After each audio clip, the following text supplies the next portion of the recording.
Hi, my name's Mitch. I go by the artist name Mitch Archer. So as many of you will already know, I put out an album at the end of last year called Conversations with My Insecurities.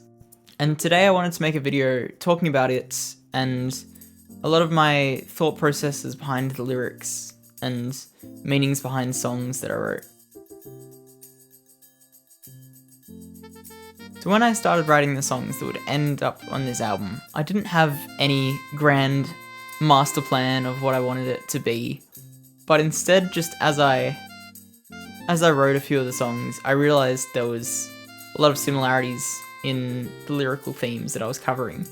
So in many ways, it's an album that I wrote to get to understand myself better and to really get to some of the anxious parts of my brain and my mind and some of the insecurities and doubts I have of myself, and tackling themes like that along with love and hope. But yeah, really it's an album tackling a lot of these difficult parts of myself and trying to not give them control and instead to be able to try and be the best person that I can be or whatever. I know that's cheesy, but you know. But without any further ado, we should get into the individual songs. But if you haven't checked out the album yet, I'd recommend you do it either before or after watching this video so that this makes a lot more sense. And also I want to say that this is my second time filming a lot of this because I filmed till about halfway through the songs and then I realized that the memory on the camera was full, so it missed a lot of it, which is annoying. But anyway. Okay, so the first song on the album is Echo Chamber. It's like an echo chamber. I gotta get out, gotta hear someone else. It's like an echo chamber. And this song is all about how I'm someone who spends a lot of my time just in my own thoughts, wondering about things, exploring different ideas, and also being anxious about stuff. And it also is kind of how I often find it hard to be present in the moment and in conversations with people. In some ways, I love how I'm able to spend so much time in my head because sometimes I can be so content in just exploring my own thoughts and having fun in that way. But if they can turn negative and anxious, it can be hard when they're kind of just cycling about and I don't have much to ground myself with in that. And I can also feel quite lonely sometimes when it feels like the only person I can talk to is myself. And I think the pandemic kind of added to that. It wasn't specifically a COVID written song, but I think I hadn't seen my friends for so long when I started writing it, and I just, felt a bit lonely in that. And as the pre-chorus kind of says, it's hard to tell if that's me exaggerating the problem and making it bigger in my own mind, or if it actually was bad. But anyway, that's kind of the gist of what the song's about. And one other thing about Echo Chamber that I quite like is that the opening lyric is, "It's just me, I'm the only one left." Because I think that's just a cool way to start an album. And also, I'm like the only one who recorded all the instruments on this, with a few exceptions, but I think that fits well. The next song on the album is Break Down These Walls. Break down these walls, they've been holding me inside, stuck inside my mind, unable to share with the world how I really feel. And it's actually the first one I wrote way back in January of last year. And it's kind of a similar theme, but it's about how I have a lot of these boundaries in my mind and I struggle to share with people. So often I keep so many things to myself, even the things that I care about the most. But yeah, like for example, I find it so hard to talk about my faith in God, which is a big part of my identity. But I think I get so scared that people are going to judge me for that I don't mention it very often. And it's things like that where like something is really important to me, but I don't know how to talk about it because I'm scared. And I think in some ways like that's unfounded because I don't really know how people are going to respond, but I think in some ways I judge myself first as being lame or whatever. And that's a hard thing to wrestle with when it's like these things are really important to me and I really believe in them, but part of me thinks it's dumb. So I think like that's part of what some of the verses are talking about. But yeah, just that kind of idea of struggling to share and open up to people and be properly vulnerable with them is something I really want to work on, because I want to be more of an open book, more of an honest person about who exactly I am, and I can't really do that without sharing. So in a lot of ways, also that's what these songs are here for, to be more honest, to kind of break down those walls. Yeah. The next song on the album is What I See. But what I see is a beautiful world with beautiful people, these boys and girls, and for this song, I really challenged myself to be very positive and optimistic, because I feel like something I see a lot in myself and in other people is just to focus on the negatives in life and the world and just everything.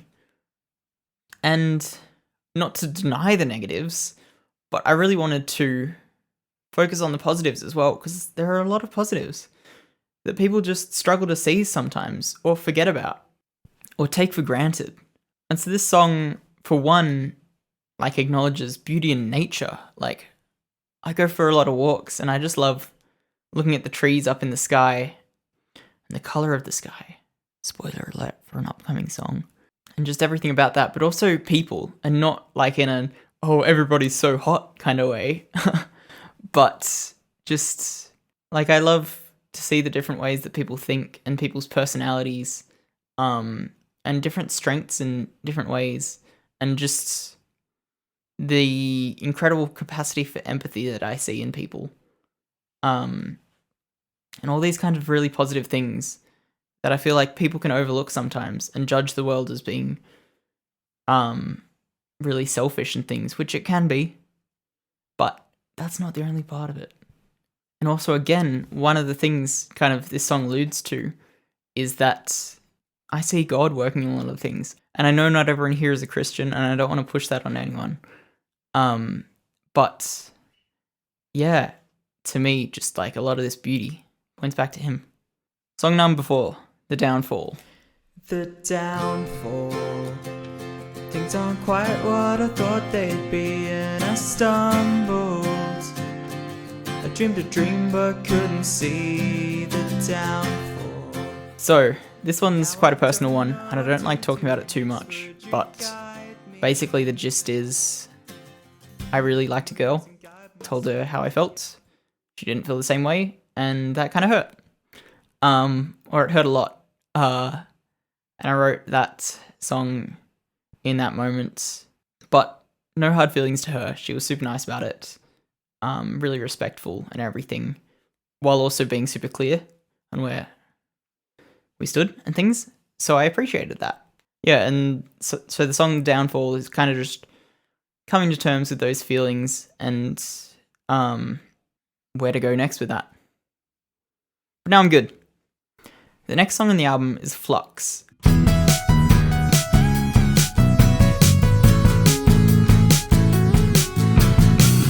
And this song I originally wrote for a uni assignment. If you didn't know, I studied a Bachelor of Music, majoring in songwriting last year. And this song was written for an assignment in my songwriting class where we had to use a certain amount of language techniques in our writing. And this song in particular used a lot of antithesis. I even name dropped it in the lyrics. An antithesis is where you take something and put it right next to its opposite. But yeah, so this song, I really wrote it about how I find I'm someone who my emotions can change all the time, from real highs to real lows sometimes. And it doesn't always make sense why they do. Yeah, it's not always logical. So this song, yeah, it's kind of simple lyrically. It kind of just explains how I feel like I'm a bit of a slave to my feelings sometimes. And they're a bit all over the place. But you know, that's a big part of what makes me who I am. Okay, Meteorite. Rocks falling crashing down. this lonely town. This was an interesting song, because I actually wrote this one on a Twitch live stream. And so I've actually downloaded that old live stream and uploaded it unlisted. There's a link in the description if you want to watch that whole thing of how I originally wrote this song, though it did change since then. And going into it, I really didn't have much of a plan at all. It was somebody in the chat suggested writing a song about a natural disaster, like the song Pompeii by Bastille, which is a great song, by the way. And so I kind of took that idea, and I took the idea of Meteorite. So I took this idea of a meteorite, and I started just jotting out some rough thoughts about where I could go with it.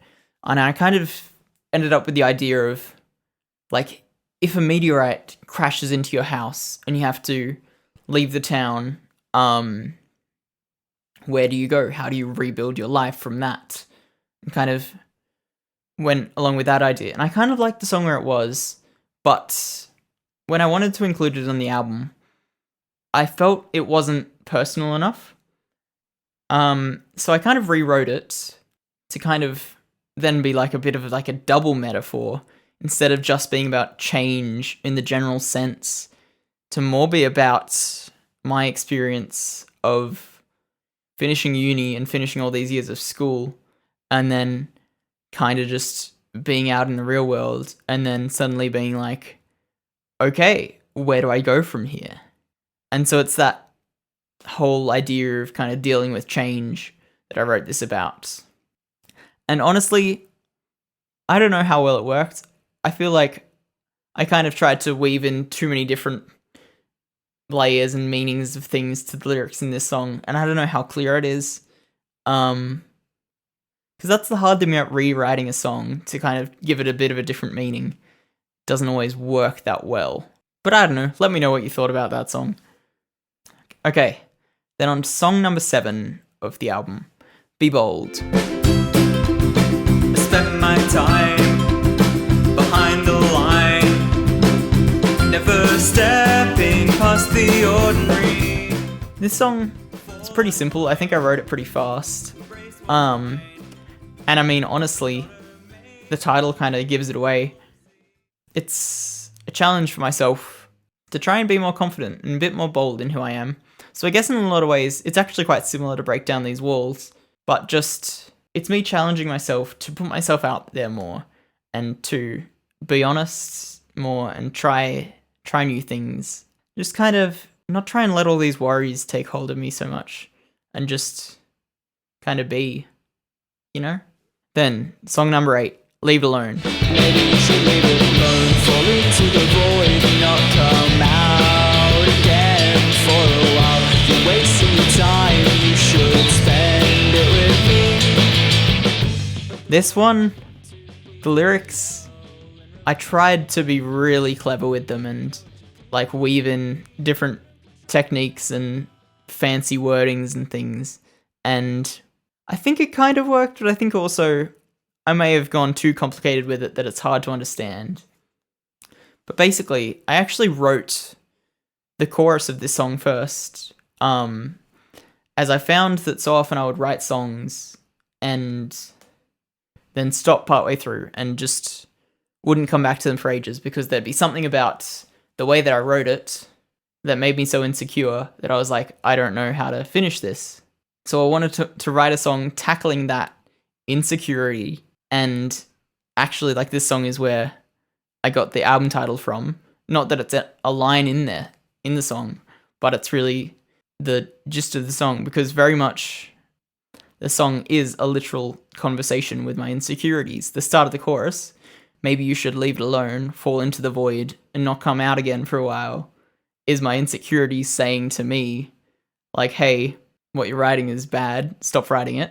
And that second half of that chorus is like me kind of trying to combat those thoughts and, yeah, not let them take control of me too much. But then the whole ironic part of it is then after writing that chorus, I was like, oh, that "you don't control my lifeline" is so angsty. I don't want to keep writing this song because it sounds bad. I don't know what to do with this. yeah, so that's where actually that second verse then came from when I eventually did come back to that. So I wrote the second verse before the first verse and after the chorus. And I think it's some stage before then I wrote the bridge. I can't remember when I wrote the bridge actually. But yeah, the second verse is all about how I like kind of did the whole thing that I was trying to tell myself not to do in this song itself. But yeah, then I eventually got to that first verse and I kind of tried to use some fancy techniques and a lot of alliteration to kind of paint a very visual story of me scaling myself up to the top floor, which is like a metaphor for like you're climbing a building, but it's a metaphor for the top floor is my mind, and the fiends on the top floor are like insecurities, anxieties, those kind of things. Pen, paper, and guitar are my trusty tools of choice. Like writing songs is a way that I often deal with this stuff.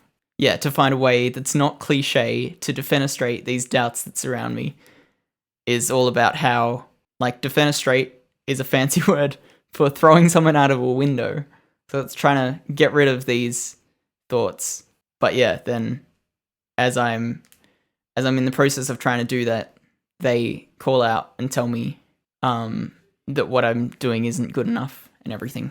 The bridge of the song, I wrote it originally and I was like, I don't actually know how well this ties in. But then I think by adding that second half, I think I tied it in. Yeah, the very nature of it all is to treat each other well. And I can't do that if I don't even try. So it's kind of like I write songs to try and help people where I can. And I get insecure about whether I'm doing that well or not. But like I've got to try. If I don't do anything, then of course I won't make a difference in anything. So that's, yeah, really the song. But also, I want to point out in the second bridge of the song, there's a spoken word part that probably isn't very easy to hear. But I think it's fairly self-explanatory when you hear it. So I'll just say that to you now. Self-doubt is a prison, and it drives me to what seems like laziness. I'm scared what I make is never good enough, or it's overdone, or it's just not fun. Is it original? Is it too cheesy? Maybe I should stop entirely. Doing nothing's better than doing something bad, right? Maybe that's not always the case. I'll never learn if I don't try, and if I want to impact people, I've got to push on. So I'll climb to the top of the tallest tower, if that's what it takes to topple this treachery. I know these doubts will be back again, but I don't want to let them win. So yeah, that's kind of the story of the song. Then, the final song on the album is Let Yourself Be Loved. You've fallen into the moonlight, said you're there to stay the night. All the songs up until this point have been quite personal and about myself, but I wanted to end the album looking outwards, trying to offer some hope to someone else, because I think it bookends the album well to have this song where after I've taken time to try and sort through my own doubts and everything, to try and then help other people where I can. But yeah, this song is very much, it's a song for, I guess, some specific people that I've had conversations with that are going through really tough stuff mentally, like depression and things like that. And I feel like I've had conversations with people where I try to give them hope and encourage them and love them where I can.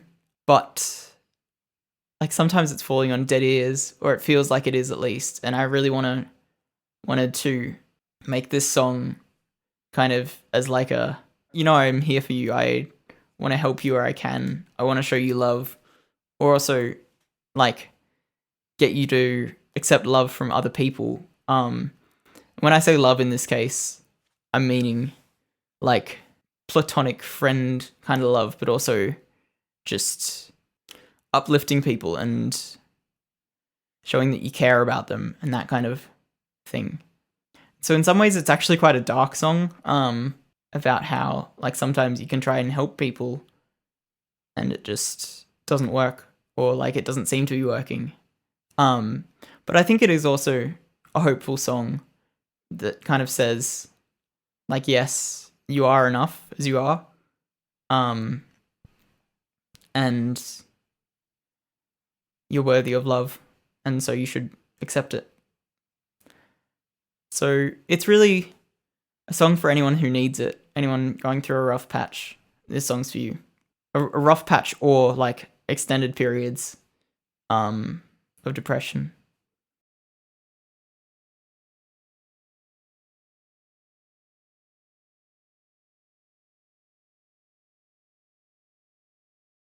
So yeah, basically that's the explanation of all the lyrics on this album. If there's any specific lines that you want me to explain that I didn't, let me know in the comments. But otherwise, thank you for watching. If you like what I do, and if you like this video, please consider subscribing and putting notifications on if you haven't already. But also, leaving a like and a comment and maybe sharing it with a friend is always really helpful. You don't have to do that, but it does help out a lot. But anyway, yeah, thank you for watching, and I hope you have a lovely day. Bye.